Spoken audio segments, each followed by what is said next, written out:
Hey, 5th and 6th grade leaders, this Sunday we kick off a brand new month and our big idea of stewardship. Stewardship is using to take care of what you have because it all belongs to God.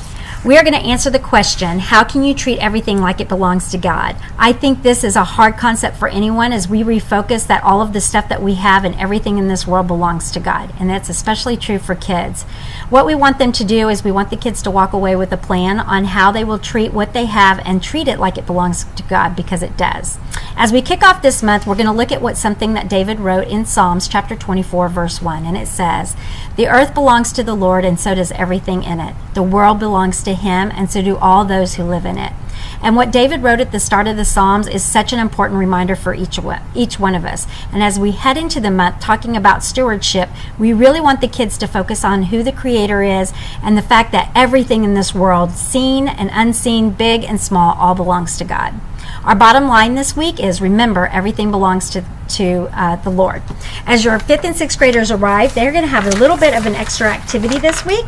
I have some icebreaker, just some questions you can ask them as they arrive, but what I'd really like you to do is I'm going to have everything set up on the tables with butcher block paper. I want them to dive in immediately and start this early arrival activity. So please arrive early so you can help these kids do this activity. It's called Get Your Head in the Game.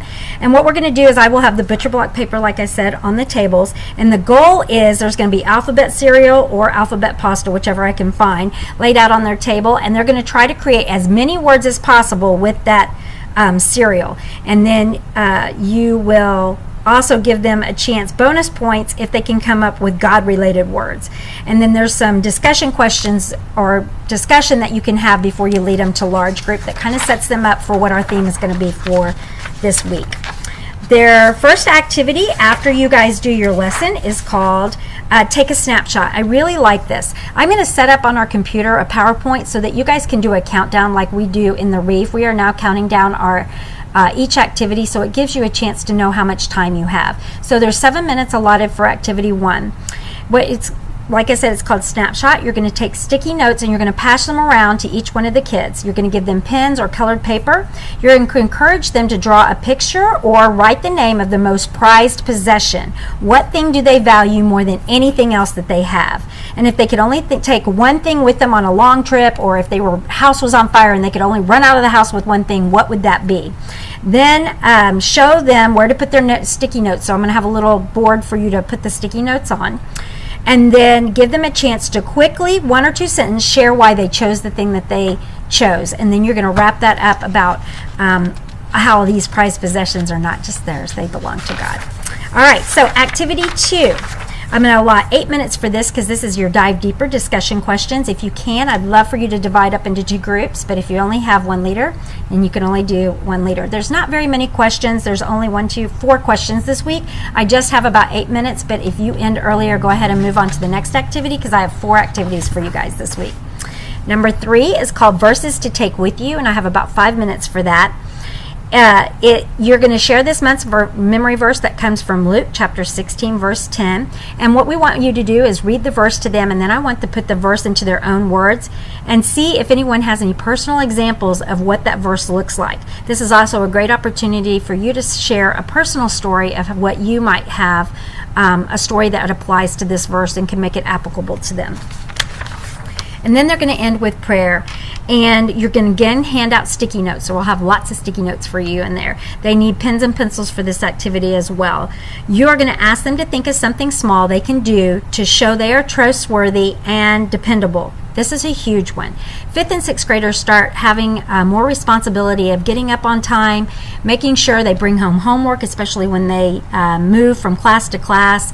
The more and more responsibilities being added. This is also a time when you start seeing just the immaturity level of forgetfulness or choosing to go hang out with friends rather than do homework. So I think this is going to be a great activity for them to realize that there's something big that they can be trusted with, then when they do that well, then they can be trusted with more. And you can even use personal examples of, if you let your kids go out on a Friday night and they get back when you told them to be back, and maybe even 5 minutes early, you're going to let them be more than likely to let them do it again, or maybe stay out a little bit longer. And then you're going to close up. There's prayer time for you guys to close that up. So that's 4 activities, and I know it's a lot, but I hope that you can get through it all. These are great discussions for these kids, especially I think it's just right up the 5th and 6th grade alley, especially because they're all about me and focusing on someone else. And the fact that it belongs all to God and not us is a huge concept for them to get. Also, pro tip as being a leader, make sure you really interact personally with each one of the kids that come to your class. Call them by name. Make sure you listen intentionally to them. Look them in the eye as they share. Make sure you create a place where your group feels safe to be able to talk, especially as these kids get older, as 5th and 6th graders. You want them to open up to you, but you have to realize that there's no gossiping. No one's making fun of kids for bringing up certain things, because you want it to be a safe place for them. It also, when you intentionally listen to them, they're going to be more apt to share. Kids are having a lot to deal with, lots of pressures, lots of issues going on in families, going on in schools, and just going on in our world. And some kids take that super personal and internalize it. And so we want them to know that we care about them, we value them, and when you listen to them, they know how much you care. All right. Thanks so much. Happy you're having a great week. See you in Huddle Up time. Make sure you get there 8:30 for first service, 10:10 for second service, and I'll see you Sunday.